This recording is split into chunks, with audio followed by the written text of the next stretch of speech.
Hi friends, അസ്സാം വലൈക്കും. Welcome back to my channel. അപ്പോൾ ഇന്നത്തെ റെസിപ്പി എന്ന് പറയുന്നത് ഒരു ഈവനിങ് സ്നാക്കായിട്ട് കഴിക്കാൻ പറ്റുന്ന നല്ലൊരു ക്രിസ്പി ആയിട്ടുള്ളൊരു സ്നാക്കിൻ്റെ റെസിപ്പിയാണ്. അപ്പോൾ നമ്മുടെ ഈ ഒരു സ്നാക്ക് തയ്യാറാക്കാൻ വേണ്ടിയിട്ട് ആദ്യം തന്നെ ഒരു ചെറിയ ജാർ എടുത്തിട്ട് അതിലേക്ക് ഒരു അരക്കപ്പ് അളവിൽ തേങ്ങ ചിരവിൽ ചേർത്ത് കൊടുക്കുന്നുണ്ട്. അതിലേക്ക് 7 ചെറിയ ഉള്ളി ചേർത്ത് കൊടുക്കുന്നുണ്ട് കേട്ടോ. ഇനി ഇതിലേക്ക് 1 സ്പൂൺ അളവിൽ ചെറിയ ജീരകം ചേർത്ത് കൊടുക്കുന്നുണ്ട്.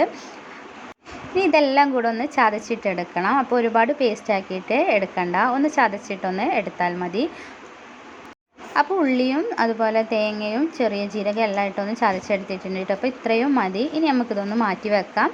ഇനി അടുത്തത് ഞാനിവിടെ ഒരു 1.5 കപ്പ് അളവിൽ അരിപ്പൊടി എടുത്തിട്ടുണ്ട് കേട്ടോ. അപ്പോൾ അരിപ്പൊടി വെച്ചിട്ടാണ് ഞാനിവിടെ ഈ ഒരു സ്നാക്ക് തയ്യാറാക്കിയിട്ടെടുക്കുന്നത്. ഇനി ഒരു എരിവ് കിട്ടാൻ വേണ്ടിയിട്ട് ഞാനിതിലേക്ക് സാധാ നോർമലായിട്ടുള്ള മുളക് പൊടി ചേർത്ത് കൊടുക്കുന്നുണ്ട് കേട്ടോ. അതൊരു സ്പൂൺ അളവിൽ ചേർത്ത് കൊടുക്കുന്നുണ്ട്.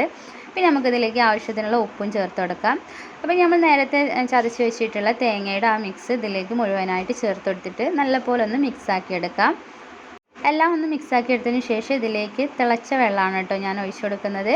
അത് കുറേശ്ശായിട്ട് ഒഴിച്ചു കൊടുത്തിട്ട് നല്ലപോലെ ഒരുപാട് ടൈറ്റ് ആവരുത് എന്നാൽ ഒരുപാട് ലൂസ് ആവരുത് എന്ന രീതിയിലൊന്ന് നമുക്കിതൊന്ന് കുഴച്ചിട്ടെടുക്കാം. ഇനി നമുക്ക് ഇതെല്ലാം ഒരു സ്പൂൺ വെച്ചിട്ടൊന്ന് കുഴച്ചെടുത്തതിന് ശേഷം കൈ വെച്ചിട്ട് ഒന്നുകൂടെ ഒന്ന് കുഴച്ചിട്ടെടുക്കാം.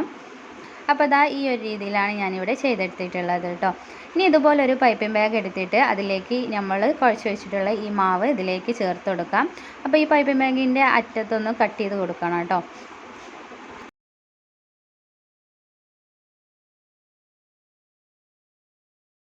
അപ്പോൾ പൈപ്പിംഗ് ബാഗിലാക്കി എടുത്തതിന് ശേഷം നമുക്കിത് ഇഷ്ടമുള്ള ഷേപ്പിലാക്കിയിട്ട് ഇങ്ങനെ ഫ്രൈ ചെയ്തിട്ടെടുക്കാം.